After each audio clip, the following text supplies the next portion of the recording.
What is up, everybody? My name is Nick and I am a super nice guy. Today I'm here to talk about something I did recently at my job and with my team, and that is defining proto-personas. Now, this is a little bit different than the typical persona, which is what most people are referring to when they talk about this stuff, but there are some key advantages and specific use cases for why someone might want to opt in defining a proto-persona versus an actual fully fledged persona.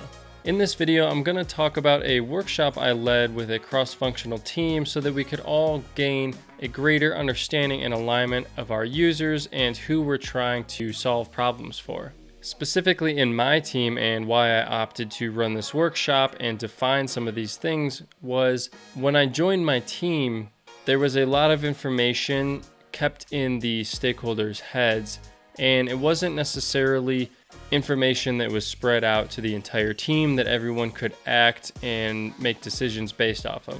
So I brought all the key players into the meeting that had something valuable to share and people that had value to gain from the meeting, and we talked through specific user roles, tasks, and who these people might be so that we can better gain empathy for them and design for the people that matter. Cool, well now I'm gonna bring us into the FigJam board where I led this workshop and show how it was all set up and explain a little bit how the process goes. All right, here we are inside FigJam, inside of Figma. So the beauty of using FigJam for these things is everyone can jump in here and run through these workshops and contribute, even though we are fully remote. Also, a neat little feature of groups of people coming in here is there is a way to start an open session where everyone can come in and edit and have edit access to a file even without having a Figma account. So this is extremely useful for cross-functional teams and bringing in engineers and C-level or whoever needs to be in here that doesn't actually use Figma on a day-to-day basis. Cool, so before I get into describing this, I do want to just mention the value in this, and the reason I took initiative to host this workshop is because I myself needed crucial information to make sure I'm designing the best possible experience for our end users. That is totally the responsibility of a UX or product designer. If we don't have the information that we need to be successful at our jobs and make our own smart design decisions, then we need to set up an infrastructure or a system to source that information so we can do our job. In this case, I was able to send out a calendar invite, block off some time for key people, get everyone in the same quote unquote room, and hash out these things and design them in a really quick way so we can all benefit and move on. Also, leading a workshop is a little bit more of a senior role. It's possible you could do it as a junior or even mid-level too, but it's also possible that in lower levels you're simply a contributor or participant in one of these. Nevertheless, let's jump into what we have here. So the beauty of setting things up in FigJam is we can have these nice descriptions. So I have a little welcome area here, the title of the workshop, which is Proto-Personas, create a deep understanding of your key users. And then I have something, an activity to start with, and then I have the working area here. So generally this has all of the same parts of a persona, but it's meant to be very loose, partly based off assumptions, partly off of past research, but you're not spending a meticulous amount of time creating a high fidelity composition to share a persona, which can take a lot of time and be a little bit counterproductive. The purpose of this is to log a bunch of information quickly and be as messy as possible, really. All right, jumping into this first area, this little welcome section. This is specifically because in our organization, we are creating a template to use across multiple teams. So this is just a little description of what this exercise is and some tips to improve the quality of the workshop. The first step here, and this is a little bit of a modification that I did to this workflow, specifically because it helped me gain the most value out of this time, and that is to define user roles up front. So specifically for my product or domain, I had a few different types of users, and they all have varying needs that are completely tied to their specific roles. So a great first step is to just define what these different user roles are at a very high level and just take a moment to do that. Now from there, we can take one of these sticky notes here. So let's say we were pulling in dispatcher. It says drop role here in this nice little template I've made. And so we just drop that sticky onto the persona. And from there, this person is the dispatcher role. So with my team, here's just an example. I had each of these roles laid out. I've only worked through the first one with my team, but I have 4 others here with the stickies already dropped on for their specific role, and we can just jump right into defining those at a later point. Cool, so now with the basic setup complete, we can jump into the actual exercise. So I'm not going to go through each one of these and actually pretend and remake this thing in real time, but I will show an example of a finished one. So first I'll walk through each step here. This bottom left we have demographic and psychographic details, and then a little notation on what specifically that means.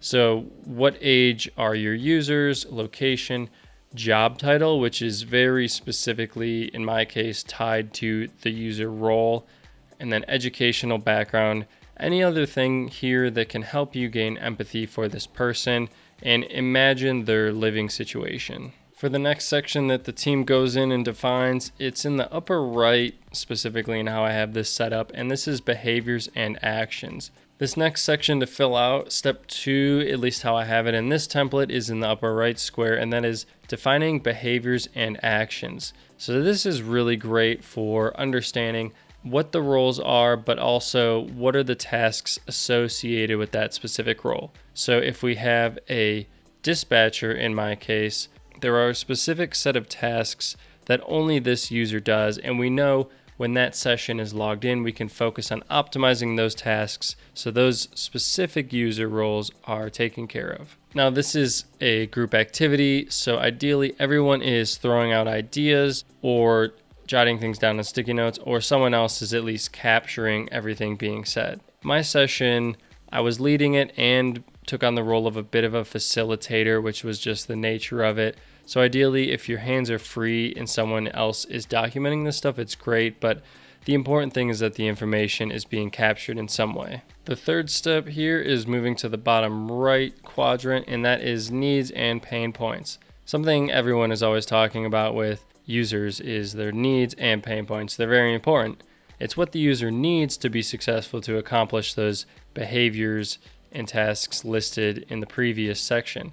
The pain points are what frustrates them, what gets in their way, what don't they like because it affects their performance or ability to reach their end goal. So here we're defining things that they need, and again, to use the example of a dispatcher, this is in relation to delivering goods and services.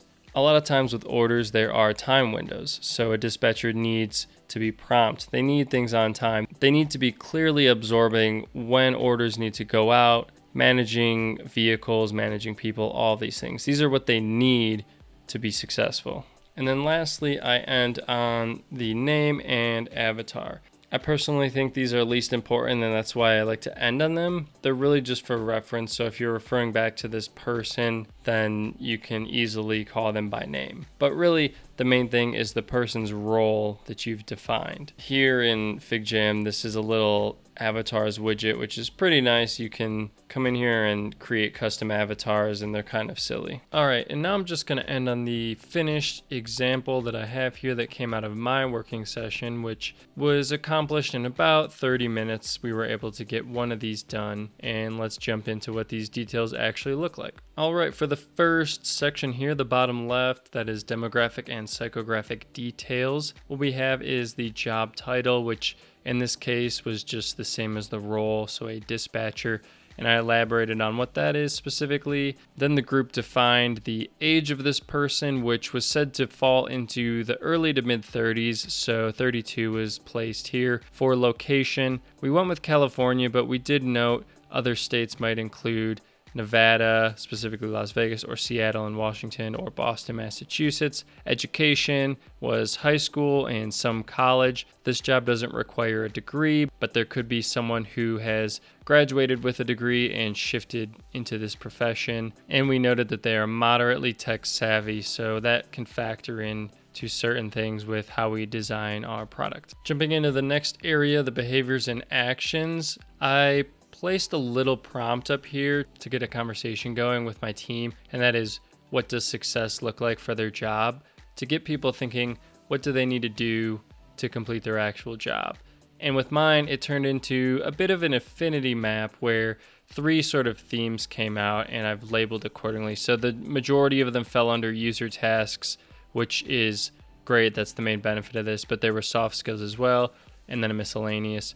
User tasks specifically around logistics, order management, inventory and people management, tracking sales, optimizing routes, customer communication.